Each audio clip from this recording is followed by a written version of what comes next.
Essa é uma semana de teste de carro elétrico aqui na garagem. Vamos falar do GWM Ora 3 GT, a versão mais jovem, ou mais esportiva desse elétrico chinês. Ele tem várias características interessantes, a gente vai conhecer um pouquinho dos destaques, principalmente porque o seu grande rival no momento de mercado, por enquanto, entre os chineses, é o Dolphin Plus. Vamos conhecer. Saudações, pessoal! Hoje é dia de falar de Ora 3 GT, falar de elétrico, e a gente vê algo interessante no caso desse modelo da GWM, que é justamente a questão da segurança. Ele é vendido na Europa também. Ele, ao contrário de outros chineses, como eu falei, é vendido na Europa e tirou 5 estrelas no Euro NCAP. Então é um carro que tem umas credenciais interessantes aí, que essa sempre é uma justificativa das pessoas de falar que o chinês é inseguro. Muitos, logicamente, não tem testes aqui, mas esse aqui tem o teste Euro NCAP, que é um teste interessante, é uma referência interessante de segurança.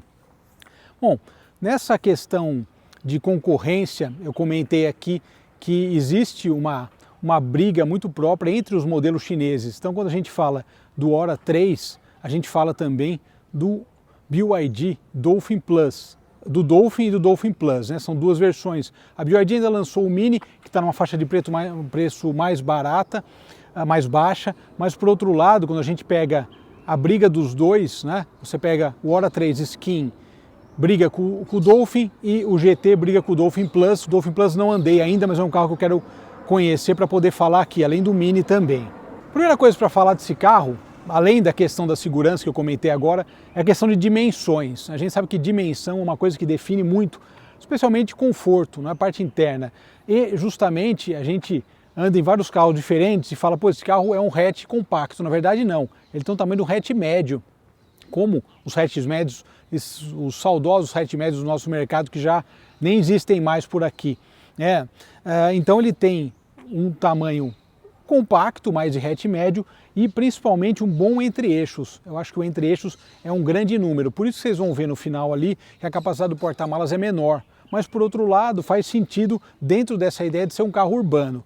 Enfatizando aqui sempre a minha opinião sobre os elétricos, carro de nicho, segundo, terceiro carro, enfim, carregador em casa ou no trabalho. Fazendo isso, você tem uma rotina muito tranquila com o carro elétrico. Fora isso, eventualmente você acaba tendo algumas questões mais complicadas, mas de qualquer forma é uma questão de escolha e tem muitos comentários, não só meu, como de outros colegas de imprensa escrita e de vídeos falando sobre essa característica. De qualquer forma, o Ora 3 ele tem é um design meio divertido, meio diferente, chama atenção nas ruas, apesar de ter saído já há algum tempo, mas é um carro que desperta a atenção das pessoas no trânsito, quando você está parado aqui mesmo gravando, o pessoal passa a dar uma olhada, enfim, é bem interessante. Pergunta também se é um híbrido, tal, já recebi também esse tipo de pergunta nessa semana de avaliação. Basicamente, a gente tem aqui uma bateria de 63 kWh, então uma bateria de um tamanho razoável, tanto que daí, de longe, dá para ver a bateria aqui embaixo do carro, né? Essa é uma questão. Mesmo assim, ele é um carro até baixinho, mas ele não pega em lugar nenhum. Eu tomo sempre como base a minha garagem, né? Porque o e-tron GT pegou, eu comentei sobre isso de raspar o assoalho. Esse carro, no meu dia a dia, não teve esse problema. Falando de design, então, ele é um carro diferente, um carro que acaba chamando atenção por esse estilo dele mais jovem. Então ele tem aqui na dianteira, principalmente, essa versão GT, como eu falei, uma versão mais jovem, mais potente também, tem uma bateria maior, uma capacidade maior em termos de autonomia. Eu vou falar de autonomia guiando, mas é interessante. Mas, então, a parte externa principalmente, essa dianteira dele é interessante, que tem um quê de Mini, tem um quê de New Beetle. Eu achei essas duas inspirações aí para o Ora 3. Isso é uma coisa engraçada, porque ele é um carro que acaba te dando algumas perspectivas diferentes, né, visualmente falando. Então, dentro dessa ideia visual, ele tem essa inspiração em carros bem ocidentais, né, Mini, New Beetle, até no 911 o pessoal falou, putz, ele tem um quê de 911. Esse desenho da frente é justamente isso. E esse desenho também da tampa aqui do capô do motor também evidencia isso, né? Ele tem essas duas, parece que é um motor em V, né? Você olhando assim externamente. Enfim, os chineses aproveitaram para ter uma ideia diferente de desenho. Na dianteira também a gente tem duas coisas. A primeira delas é esse logo aqui na dianteira, o logo do Ora, que não é um logo GWM, porque a Ora é uma divisão da GWM. A Ora é uma divisão elétrica da GWM, por isso que esse logo parece um ponto de exclamação, é uma coisa meio diferente, mas enfim, faz parte dessa ideia, é o que deixa as pessoas muito curiosas também sobre esse carro, justamente por conta disso, né? É um ponto de exclamação esse logo, enfim, é uma coisa muito própria e diferente também nesse sentido. Outro detalhe da dianteira, ou o segundo detalhe da dianteira, é esse aqui, que a gente tem tanto esse para-choque, é um para-choque bonito com o logo GT, essa grade em colmeia, como esportivos mesmo, e esse detalhe do plástico que parece uma fibra de carbono. Eu gostei, um detalhe visual bem bacana, ficou interessante assim no carro todo, principalmente nessa cor. Ele tem algumas opções de cores, mas essa cor é interessante porque deixa esse aspecto muito próprio, muito visível, né? Vou abrir o carro aqui, nós temos também o carregamento pela lateral, então o carregamento tanto corrente contínua como alternada, e uma capacidade também de receber carga de 50 kW mais ou menos, então dá para carregar a bateria num tempo, meia hora por aí. Lógico que você não vai estar com a carga toda baixa, mas enfim, tem uma capacidade interessante. Outro detalhe que vale a pena reparar, tem essa questão do plástico que parece fibra de carbono e um body kit que percorre toda a carroceria do mesmo material, então ele tem um aspecto muito jovem, né? Isso é uma coisa que eu gostei bastante. Câmera 360, a gente vai ver guiando como ela atua, mas também a câmera 360 é uma coisa que ajuda muito, mesmo sendo um carro relativamente pequeno, mas acaba ajudando, né, a câmera 360. Teto solar panorâmico, outro destaque dessa versão, por ser uma versão jovem. Isso que é interessante, porque rodas de 18 polegadas, é o que eu sempre falo aqui, como as caixas de roda cresceram. Olha o tamanho dessa caixa de roda, para ter uma roda de 18, você olha para a roda e fala, essa roda deve ser 16. E é impressionante o tamanho da caixa de roda, tanto que até precisa ser olhando de lado, parece que precisa de espaçador, sabe assim? Justamente porque a caixa de roda é grande, cabe a roda de 18 e mesmo assim fica sobrando. E por fim a traseira, temos esse aerofólio aqui com o logo GT, com brake light também. A lanterna, que ela está dentro do vidro, é bem curioso, e quando você freia acende tudo isso. E por fim, lá embaixo tem o extrator também com esse efeito no plástico. E o último detalhe é que as setas do carro estão aqui embaixo do para-choque, o que não é algo bom, assim como acontece no HB20. Isso atrapalha, você pega um carro maior que esteja atrás de você no trânsito, ele não vai ver que você está dando seta. Então, para mim, poderia estar aqui em cima, que seria bem mais interessante. Último detalhe que vale a pena ressaltar é a questão do porta-mala. Um carro relativamente pequeno com entre-eixos bom vai sacrificar o porta-mala, por isso que ele é um carro urbano. São 228 litros, cabe alguma coisinha, mas está dentro da proposta urbana, então não é para viajar 5 pessoas nem nada disso. Eles acabaram privilegiando o conforto internamente e perdeu em porta-malas, mas eu acho, como eu repito, que nesse ponto, nessa ideia desse carro faz parte da proposta. Começar a falar da parte interna, detalhe do espaço traseiro, eu falei do entre-eixos, né, de 2,65, então porta-malas pequeno, mas por outro lado ele acaba ganhando, né, em espaço interno dentro das possibilidades, né, olha só. A gente tem aqui um espaço interno muito bom, né, olha só que interessante o espaço interno. Uma coisa não tem saída de ventilação aqui atrás, é uma falha, sem dúvida, mas olha a questão do espaço interno nesse carro. Por conta, logicamente, de menor porta-mala, mas o espaço interno, ó, pegar alguém um pouquinho mais alto também não vai ter problema. Isso é uma vantagem e é um diferencial, ou seja, se você for pensar para um carro urbano, você poder ter um espaço interno desse é uma vantagem, né, sem dúvida nenhuma. E aqui, detalhe da padronagem, né, bicolor, é uma coisa bem de carro chinês também. A BYD tem muito, a GWM nesse carro tem, em outros modelos não, mas é um interior bicolor, uma ideia diferente. Enfim, cada um vai se ajustando, né, ao gosto, ao estilo, de acordo com a cor do carro, tem essa padronagem própria. Esse volante com um raio único, né? Esse carro tem ADAS 2 também, vale salientar em termos de segurança, falei do lado do Euro NCAP, mas ele tem também esse sistema também que esse é o diferencial dessa versão para skin. Esse aqui tem um pacote bem completo de segurança, né? Frenagem cruzada, enfim, você vai dar ré, ele está verificando tudo em volta.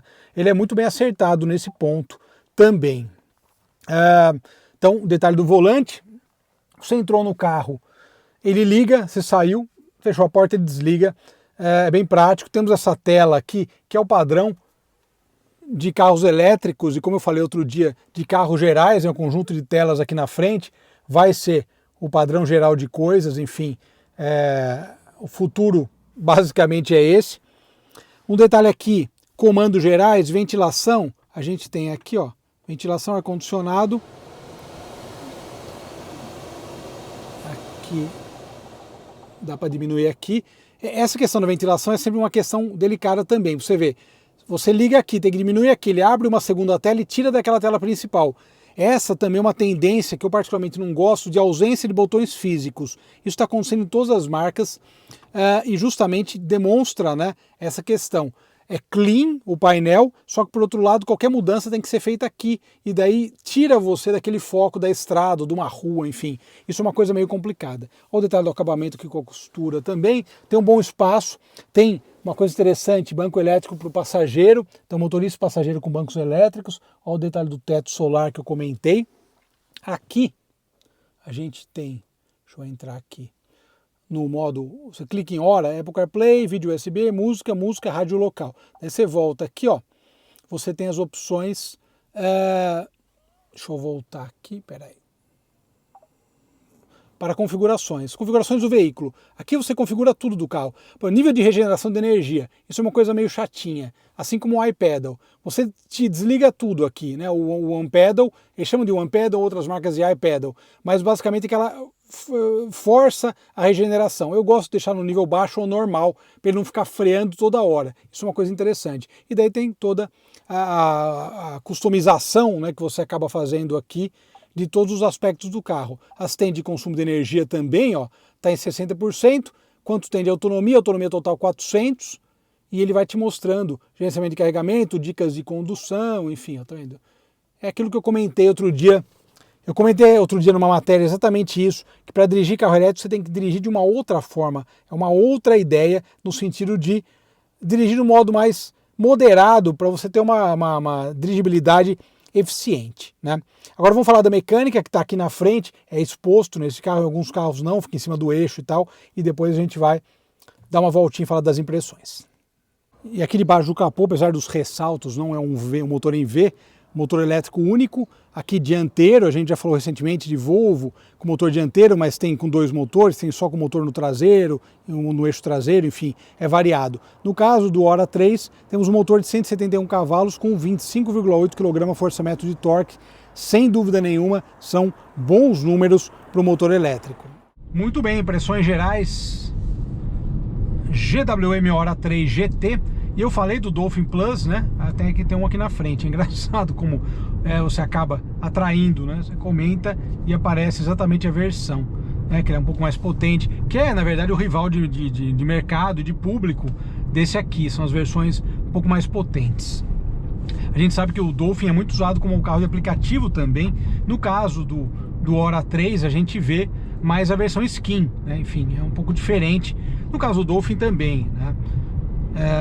De qualquer forma, uma coisa que é interessante, aliás, que é curiosa, esse carro também ele tem aí o câmbio de uma velocidade e o carregamento por indução.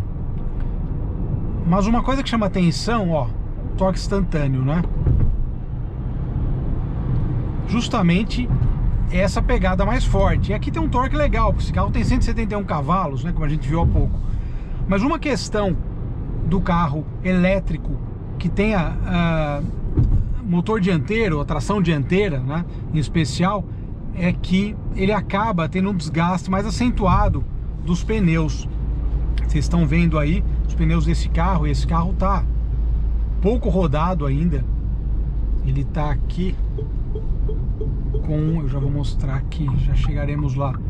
Ele tá aqui com, deixa eu ver aqui no odômetro, você vai chegando, 4.267 km. Você vê que ele já está com um desgaste um pouco acentuado nas bordas dos pneus. Isso por conta dessa questão, né? O torque instantâneo no carro um pouco mais forte, e na verdade não o torque instantâneo em si, mas somando tudo isso num carro com tração dianteira, você acaba tendo essa questão do carro distracionar e tal, enfim, um desgaste também dessa forma. Enfim, uma coisa que tem que ser observada. Isso eu já comentei em outros carros elétricos com tração dianteira, né? Isso é uma coisa que acontece mesmo. E de modo geral, a dirigibilidade, ele é um carro que tem um aspecto de direção bem ágil, né? Com 171 cavalos, dá para ter uma ideia de que ele é um carro que agrada para dirigir, porque tem um número de potência legal, né? E logicamente acaba sendo veloz, sendo ágil, né, nas principais questões de trânsito. Aqui a gente está num trânsito típico, né, de São Paulo, curiosamente, né, um trânsito bem próprio de sábado, né? Você fala, pô, fim de semana, que beleza, né? Daí olha só um Jaque JS1, a gente pega ali o trânsito também do sábado pesado, né, para variar um pouquinho, mas é uma característica, né, aqui de São Paulo, sem dúvida. Uma coisa engraçada, justamente andando no trânsito, é essa questão da seta, né? Essa seta aqui, ela é como a seta dos BMWs mesmo, né? Você vai, empurra ela para baixo ou para cima e ela não vira, ela simplesmente ela vai para baixo, para cima. Às vezes dá uma certa confusão no sentido de a seta, você vai voltar a seta, você dá a seta para o outro lado. É meio engraçado. Aqui para quem vem para São Paulo é Anguera Rodoanel. Essa da Anguera eu já peguei algumas vezes por engano. É curioso, né? Em vez de pegar aqui, ficar na pista local, né, da Marginal Tietê. Mas acontece.